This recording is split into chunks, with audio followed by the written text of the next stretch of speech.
Terpantas, terkini dan sahih. Bila-bila masa, di mana jua. Berita di jari.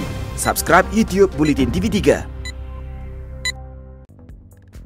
Buletin pagi 6 Februari anda bersama dengan saya Siti Khadijah Jaafar. Tajuk utama pagi ini, 4 lagi kes jangkitan novel coronavirus dilaporkan di Singapura. Juga 3 maut pesawat tergelincir ketika mendarat di Turki.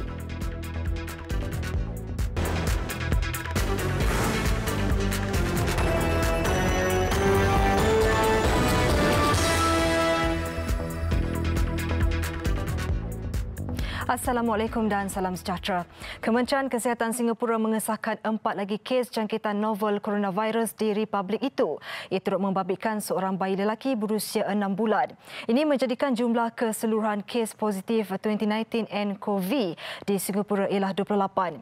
Daripada 4 kes itu, 3 dikaitkan dengan kluster jangkitan tempatan, manakala satu lagi adalah kes dari luar, membabitkan seorang pelancong Cina dari Wuhan. Bayi berusia 6 bulan terbabit adalah anak kepada mangsa kes jangkitan tempatan baru, iaitu seorang lelaki rakyat Singapura berusia 45 tahun. Kementerian itu bagaimanapun berkata belum ada bukti terdapat penularan jangkitan komuniti di Singapura. Mengemas kini situasi kes yang telah disahkan baki 23 orang, kebanyakannya dalam keadaan stabil atau semakin pulih, kecuali seorang yang memerlukan sokongan oksigen tambahan namun tidak ditempatkan di unit rawatan rapi. Satu daripada kes yang disahkan sebelum ini, seorang lelaki berusia 35 tahun yang merupakan penduduk Wuhan telah dibenarkan keluar dari hospital. Tiada kes membabitkan pasien under investigation atau PUI coronavirus di Klinik Kesihatan Salak Sepang seperti yang ditularkan. Pengarah Kesihatan Selangor, Datuk Dr. Syahari Ngadiman berkata, semakan mendapati kes itu tidak memenuhi definisi kes dan tiada kontak dengan kes positif coronavirus. Dalam satu kenyataan, beliau memaklumkan pesakit berkenaan juga tidak mempunyai sejarah perjalanan ke China dalam tempoh 14 hari. Tegasnya, tindakan penutupan dan dekontaminasi yang dilakukan oleh pihak klinik kesihatan berkenaan adalah sebagai langkah berjaga-jaga. Bagaimanapun, katanya kes itu sudah dirujuk ke Hospital Sungai Buloh untuk rawatan yang disebabkan oleh penyakit lain. Katanya klinik berkenaan ditutup selama 2 jam untuk pembersihan sekitar jam 2 hingga 4 petang semalam. Orang ramai tidak perlu bimbang mengenai apa yang berlaku di klinik kesihatan berkenaan. Malah pegawai yang berkaitan juga sudah dimaklumkan supaya mematuhi prosedur operasi standard SOP bagi semua tindakan yang diambil. Dr. Syahari berkata Jabatan Kesihatan Selangor memohon maaf atas segala kesulitan akibat penutupan sementara klinik itu. Katanya klinik berkenaan sudah kembali beroperasi seperti biasa. Di Sarawak, Pengarah Jabatan Keselamatan dan Kesihatan Pekerja JKKP Negeri, Nur Halim Hassan berkata majikan perlu menambah baik prosedur kerja dan menyediakan kelengkapan keselamatan sewajarnya bagi mengurangkan risiko pekerja terkena jangkitan novel coronavirus. Katanya majikan yang didapati tidak mengindahkan keselamatan dan kesihatan pekerja boleh didenda sehingga RM50,000 atau penjara tidak lebih 2 tahun di bawah Akta Keselamatan dan Kesihatan Pekerjaan 1994. Di bawah Akta Keselamatan dan Kesihatan Pekerjaan, majikan kena menyediakan. Mana dia kena memastikan keselamatan, kesihatan dan juga kebajikan pekerja yang bekerja di bawahnya. Itu adalah tanggungjawab majikan. Semana dia kalau isu-isu yang berkaitan dengan kesihatan sebagainya, majikan kena memastikanlah mana dia apakah langkah yang sewajarnya perlu diambil oleh majikan. Beliau berkata demikian selepas meninjau program pemantauan langkah keselamatan di lapangan terbang antarabangsa Kuching. Sebagai langkah keselamatan, media turut tidak dibenarkan merakam pemantauan yang dilakukan. Katanya pekerja yang menunjukkan gejala seperti demam, batuk atau kesukaran bernafas perlu segera dibawa ke hospital. Peralatan seperti topeng muka dan pencuci tangan juga perlu disediakan. Polis tidak menolak kemungkinan akan memaksa bekas Perdana Menteri Datuk Seri Muhammad Najib Tun Razak dan isterinya Datin Seri Rosmah Mansor bagi memberi keterangan berhubung pendedahan 9 set rakaman perbualan yang membabitkan beberapa individu berprofil tinggi oleh Suruhanjaya Pencegahan Rasuah Malaysia SPRM. Ketua Polis Negara Tan Sri Abdul Hamid Bado berkata turut akan dipaksa berbuat demikian bekas Ketua Pusruhanjaya SPRM Tan Sri Zulkifli Ahmad. Katanya proses untuk memanggil mereka memberi keterangan sedang berjalan dan diharap laporan akan lengkap dalam tempoh terdekat untuk diserahkan kepada pejabat peguam negara. So proses itu berjalan. Saya tak dapat nak bagikan tarikh sebab ada ketikanya apabila dipanggil, ya, mereka tak dapat datang kerana mereka ada urusan lain. Dia akan diberikan alasan-alasan urusan mahkamah ke atau tak sihat ke. Beliau ditemui selepas menyampaikan pingat jasa pahlawan negara kontingen Melaka. Setakat 28 Januari lalu, polis hanya memperoleh keterangan ahli Parlimen Baling, Datuk Seri Abdul Aziz Abdul Rahim, bagi membantu siasatan kes rakaman audio terbabit. 15 Januari lalu, Latifah memberi keterangan hampir 4 jam kepada polis berkaitan rakaman audio berkenaan. Turut memberi keterangan adalah timbalan Ketua Pesuruhjaya SPRM, Datuk Seri Azam Baki dan 5 pegawai Suruhanjaya itu. SPRM pada 8 Januari lalu mendedahkan nama 20 individu termasuk Datuk Seri Najib, Datin Seri Rosmah dan Datuk Seri Abdul Aziz yang dirakam perbualannya sama ada terbabit dalam perbualan atau disebut mengenai skandal One Malaysia Development Berhad 1MDB dan SRC International Sendian Berhad. Cubaan menyeludup masuk 12,000 penutup muka dan hidung dengan menggunakan bot penambang dari Indonesia ditumpaskan pasukan polis marin Tawau di Laut Pelabuhan Tawau, Sabah. Dalam kejadian kira-kira jam 2.30 petang semalam, seorang lelaki warga Indonesia berusia 40 tahun dari Sungai Haji Kuning menuju Tawau ditahan sepasukan anggota polis marin melalui operasi Gelora. Komander Pasukan Polis Marin Wilayah 4 Sabah ACP Muhammad Fajri Ali berkata pemeriksaan lanjut ke atas bot penambang berkenaan menemui 6 kotak besar mengandungi penutup mulut dan hidung buatan Indonesia. Nilai rampasan dianggarkan bernilai RM4,800.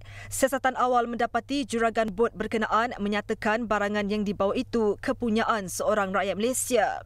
Juragan terbabit bagaimanapun gagal mengemukakan dokumen atau surat kebenaran bagi membawa barangan berkenaan. Kesemua barangan terbabit ditahan dan dibawa ke pangkalan polis marin Tawau untuk tindakan lanjut. Rampasan dibuat kerana melakukan kesalahan membawa barangan dari luar negara tanpa kebenaran kastam Diraja Malaysia. Kes disiasat di bawah Akta Kastam 1967. Di Pulau Pinang, sindiket pemprosesan dan pengedaran air ketum yang aktif sejak 6 bulan lalu di seberang Perak Utara tumpas dalam 5 serbuan kelmarin. 6 lelaki termasuk 2 warga asing ditahan. Serbuan dilakukan di jeti nelayan Bagan Ajam, sebuah flat di Taman Retna Tasik Gelugor dan 3 buah rumah di Butterworks. 4 suspek adalah warga tempatan manakala 2 lagi warga Myanmar yang juga pemegang kad UNHCR. Suspek yang berusia 19 hingga 67 tahun itu diremat 4 hari sehingga 8 Februari. Kesemua mereka ni kita syaki dah merupakan pengedar air ketum, menjalankan aktiviti pemrosesan air ketum dan menjual dalam bentuk yang tuan-tuan dan puan-puan lihat di bawah ni kepada pasaran tempatan khususnya di kawasan Perang Perai Utara lah. So kita harap dengan tertangkapnya tindakan kita tertangkapnya 5 serbuan tadi, kita kurang-kurang dapat menyekat pengedaran air ketum di kawasan seberang Perai Utara lah, yang menimbulkan rungutan khususnya daripada kalangan masyarakat di kawasan seberang Perai Utara. Turut dirampas 258 bungkus air ketum seberat 164 liter, 105 kg daun ketum dan ganja seberat 3.3 gram. Bekalan daun ketum berkenaan diperolehi dari Kedah dan Perlis sebelum diproses di Butterworks untuk edaran. Air ketum berkenaan dijual dengan harga RM5 sebungkus dengan memberi tumpuan kepada buruh warga asing di daerah berkenaan. Kes disiasat mengikut Seksyen 30-3 Akta Racun 1952 dan Seksyen 6 Akta Dadah Berbahaya 1952. Majlis Keselamatan Negara MKN Sabah mensasarkan lebih 13,000 pendatang asing tanpa izin parti akan dihantar pulang ke negara asal masing-masing pada tahun ini. Pengarahnya Sharifah Siti Salihah Habib Yusof berkata, usaha mengusir pendatang bukti tindakan serius kerajaan dalam menangani masalah kehadiran parti di negara ini.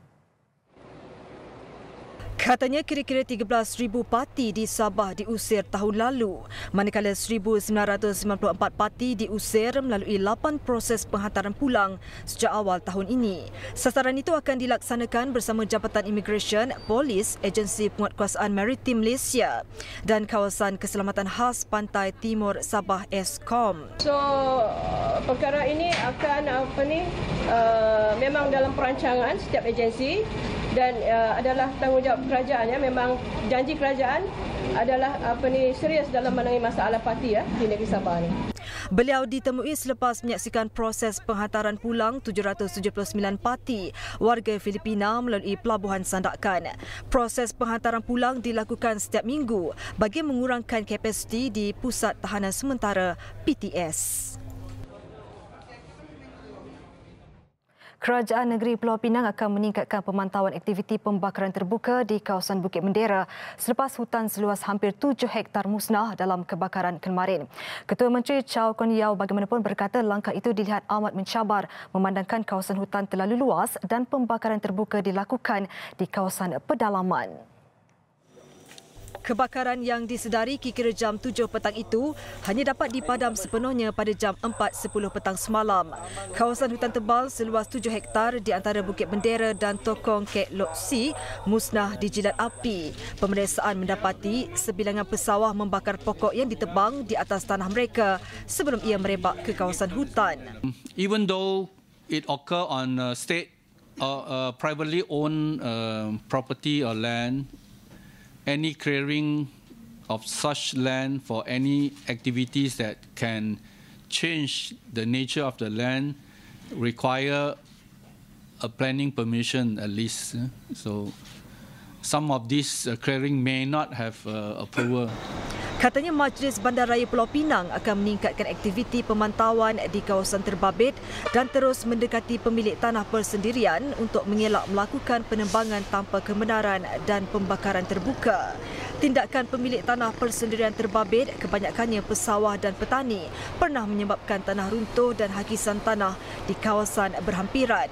Ujarnya kedudukan di kawasan pedalaman yang hanya boleh dimasuki kenderaan ringan sukar dipantau sepenuh masa. Manakala Jabatan Bomba dan Penyelamat menghadapi kesulitan untuk memulakan operasi. Cuaca panas turut menyebabkan kebakaran mudah merebak ke kawasan hutan. Polis memberi amaran mengenakan denda maksimum kepada penunggang motosikal yang tidak mematuhi peraturan jalan raya. Timbalan Ketua Polis Negara Datuk Mazlan Mansor berkata penunggang motosikal mencatat jumlah kes kematian tertinggi sepanjang 14 hari Op Selamat sempena Tahun Baru Cina. Sepanjang Op Selamat bermula 18 Januari lalu, 206 kes kemalangan maut dan 230 kematian dicatatkan.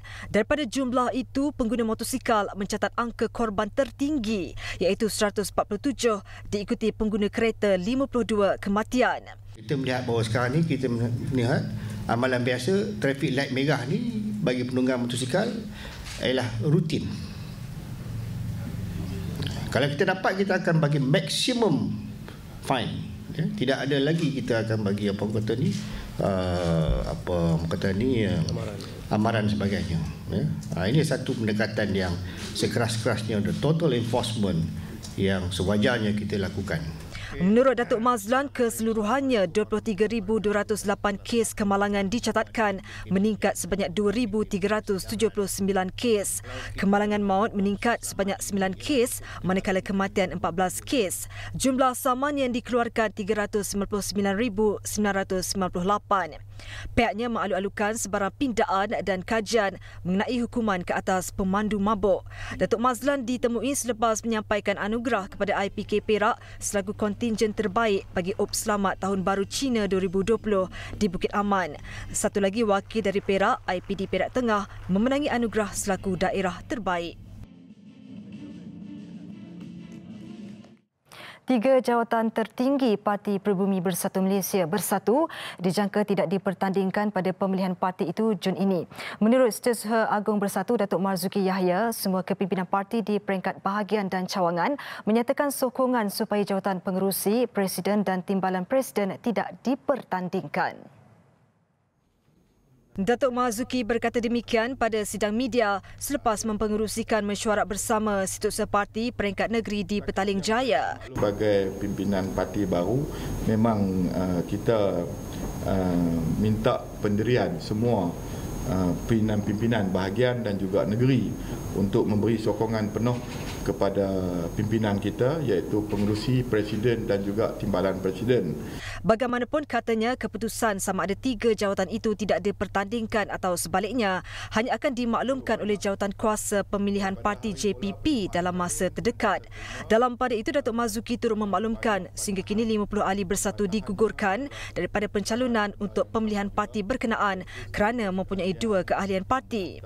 Hanya ahli yang berdaftar sebelum 31 Disember 2019 layak menyertai mesyuarat di peringkat cawangan yang berlangsung dari 15 hingga 29 Februari depan. Sehingga kini Bersatu mempunyai 381,811 ahli. Dan untuk Sri Kandi, dia berwarna.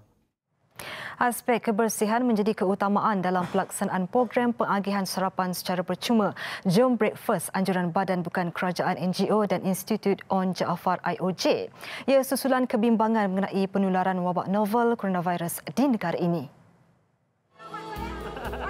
Pegawai Eksekutif IOJ Charles Mohan berkata setiap sukarelawan yang terlibat diwajibkan memakai topeng muka selain membersihkan tangan dan menggunakan sarung tangan ketika proses pembungkusan dan pengagihan makanan dilakukan. Bagi tahun ini, 26 sesi Jom Breakfast akan dilaksanakan di Kuala Lumpur dan Pulau Pinang. Antara lokasi yang terlibat Sekolah Bimbingan Jalinan Kasih SBJK, Pusat Aktiviti Kanak-Kanak KL Crashpad, Pusat Transit Gelandangan Kuala Lumpur dan Peace Learning Centre Pulau Pinang. Mereka masih sangat prihatin dari aspek kebersihan dan juga penyediaan makanan yang bersih dan sarapan pagi, dan itu menyebabkan kami terus memilih untuk berkolaborasi dengan Institut On Jaafar untuk program Jom Breakfast. Seramai 40 sukarelawan dari UOW Malaysia KDU menyertai sesi pertama program itu semalam. The students here now today, they are actually from this program that we have launched last year called VIP, which is Volunteer Initiative Project, which we will gather a group of volunteers, completely volunteers. They are not paid, they are not giving scholarship and so on. They are pure volunteers that come aboard to do NGOs work, giving back to the society work with us. Antara inisiatif utama program Jom Breakfast tahun ini, #Back to Basic, yang bertujuan memupuk kesedaran sivik dalam kalangan belia di negara ini.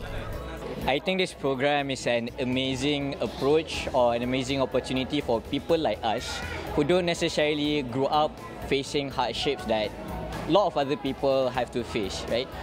So I guess the reason why I joined this program is like to see and sort of try to understand the hardships that underprivileged people face. Program ini dijalankan setiap Rabu di lokasi terpilih di Ibu Negara, manakala 3 lokasi di Pulau Pinang akan bermula April depan. Laporan luar negara.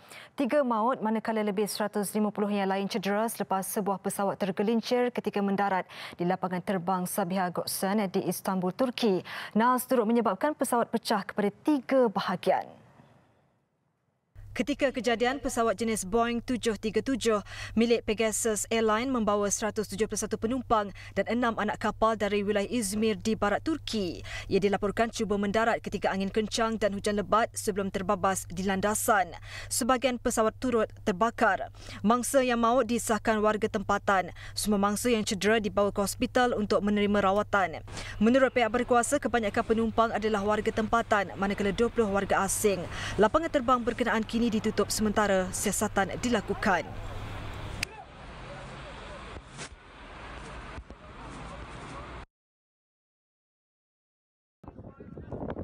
Sementara itu, sekurang-kurangnya 23 orang terbunuh akibat runtuhan salji di timur Turki ketika misi mencari dan menyelamat kejadian sama sehari sebelum itu.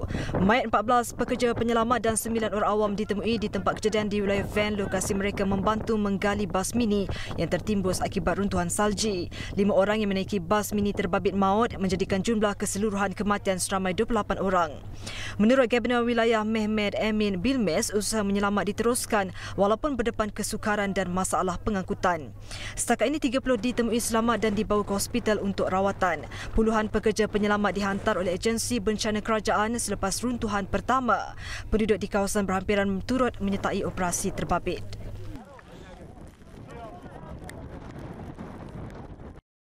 Sukan, Liga Hoki Malaysia TNB MHL 2020. Universiti Kuala Lumpur UKL meneruskan dominasi di persada Liga selepas merakam kemenangan ke-9. Menentang Akademi KL, UKL tiada masalah untuk mencatat kemenangan besar 6-0. Turut ceria tenaga nasional Berhad TNB yang menundukkan Kedah Nurin Safi 6-2. Sementara pasukan hoki Terengganu THD lega berjaya mengatasi TNB Thunderbolts 3-2. Manakala UiTM bangkit dari ketinggalan menang 2-1 ke atas Maybank. Seperti diduga, permainan didominasi UKL yang mudah membenam Akademi KL 6-0. 3 gol UKL tercipta pada suku pertama bermula dengan jaringan Roll Buvendat minit ke-10 sebelum tambahan 2 gol dihasilkan pada minit ke-15 hasil sentuhan Muhammad Hafiz Zainul dan Krishnan Raj Singh. Minit ke-18 suku kedua Buvendat berjaya menjadikan gol kedua peribadi untuk kedudukan 4-0 dan kubu Akademi terus diratah pada suku ketiga dengan Izwan Firdaus Ahmad Tajuddin menjadikan kedudukan 5-0 pada minit ke-31 sebelum Najmi Farizal Jazlan menambah gol ke-6 selepas menyempurnakan gol sudut penalti pada minit ke-38. Memasuki suku keempat, barulah kelegaan dipamer Akademi selepas berjaya mengekang beberapa percubaan lawan untuk aksi berakhir dengan keputusan 6-0 memihak UKL. Tenaga Nasional Berhad TNB turut garang di Stadium Hoki Nasional Bukit Jalil selepas membenam Kedah Nurin Safi 6-2. Seawal minit kedua, TNB sudah di depan gol menerusi jaringan Azrai Aizat Abu Kamal. 4 minit sebaik suku kedua bersambung, Syahri Sabah menjadikan kedudukan 2-0 sebelum dia sekali lagi menggandakan jaringan peribadi seminit berselang untuk kedudukan 3-0. Minit ke-26, giliran Azrai menjaringkan gol kedua peribadi untuk aksi separuh masa berakhir dengan kedudukan 4-0. Bersambung suku ketiga, Kedah ceria membuka jaringan menerusi Syed Siptain Raza Nakvi pada minit ke-34. Minit ke-41, gol kedua Kedah menyusul. Kali ini hasil jaringan Nur Rahul Sikesa Taikchana Muruti.